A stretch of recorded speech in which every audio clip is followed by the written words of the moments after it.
ஜீவவசனம் கூறுவோம், சகோதரரே சேர்ந்தே எக்காலம் ஊதுவோம். கர்த்தருடைய நாமம் உயர்த்தப்படுவதாக. கிறிஸ்துவுக்குள் அன்பானவர்களே, இந்த நாளிலும் ஜீவ வார்த்தை ஒன்றை நாம் கேட்போம். அப்போஸ்தலருடைய நடபடிகள் 10வது அதிகாரம் 35வது வசனம் இப்படி சொல்லுகிறது: எந்த ஜனத்திலால் ஆகிலும் அவருக்கு பயந்திருந்து நீதியை செய்கிறவன் எவனோ அவனே அவருக்கு உகந்தவன் என்று நிச்சயமாய் இருந்திருக்கிறேன்.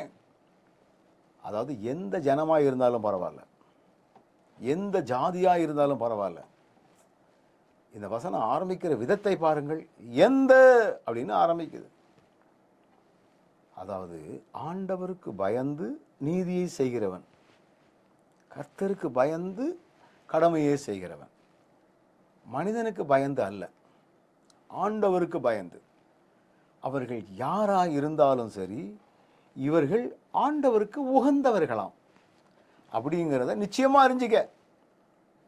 இது நம்ம குலம் கிடையாத, நம்ம இனம் கிடையாத, நம்ம ஜாதி கிடையாத, நம்ம மதம் கிடையாத, அப்படிலாம் நம்ம நினைக்கக்கூடாது. அப்போ இந்த வசனத்தின் மூலமாக என்ன புரிந்து கொள்ளலாம்?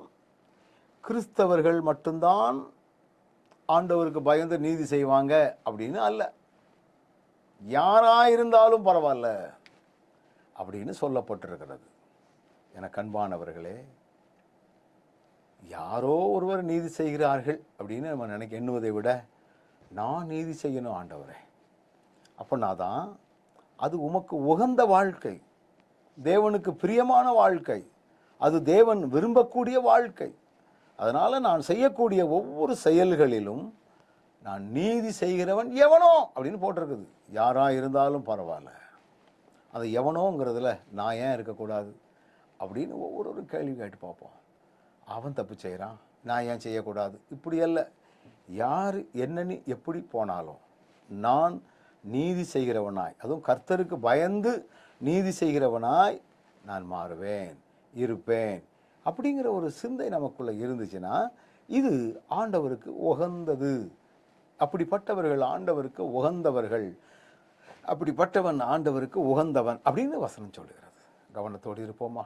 நல்ல ஆண்டவரே, உமக்கு பயந்து நீதி செய்யணும், அது யாராக இருந்தாலும் பரவாயில்ல, இதெல்லாம் உம்முடைய பார்வையில் உமக்கு உகந்தவர்கள் என்று சொல்லப்பட்டிருக்கிறது.